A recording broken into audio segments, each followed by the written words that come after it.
So let's read this question.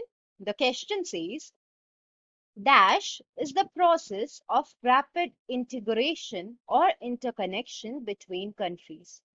तो हमें एक ब्लैंक दिया गया है जिसको हमें फिल करना है और उस क्वेश्चन में हमसे पूछा गया है कि रैपिड इंटीग्रेशन और इंटरकनेक्शन जो है कंट्रीज के बीच में उस प्रोसेस को क्या बोलते हैं।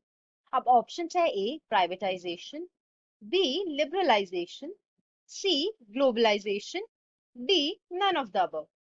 Now coming to the key concept of the question, we are going to talk about economic reforms जो कि इंट्रोड्यूस हुए थे इंडिया में 1991 में। अब जो ये रिफॉर्म्स थे ये अजम्पशन पर बेस थे कि जो मार्केट की फोर्सेस हैं वो इंडियन इकोनॉमी को लेके जाएंगी on the path of growth and development.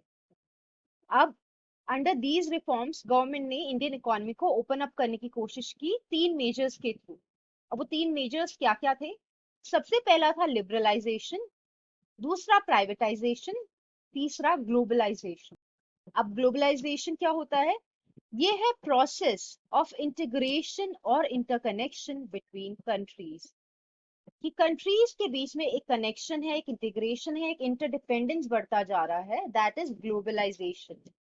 वहीं पे लिबरलाइजेशन का मतलब है मिनिमाइज करना, जो गवर्नमेंट की इंटरफेरेंस है, उनकी जो रिस्ट्रिक्शंस लगाई गई हैं या रेगुलेशंस उन्होंने इंट्रोड्यूस किए हैं इकोनॉमी में उनको रिड्यूस करना। प्राइवेटाइजेशन का मतलब होता है कि जो प्राइवेट सेक्टर है उसको ओपन अप करना उन इंडस्ट्रीज के लिए जो कि पहले सिर्फ गवर्नमेंट के लिए रिजर्व थी। So the final answer to the question is option number C, which is globalization. So globalization is the process of rapid integration or interconnection between countries.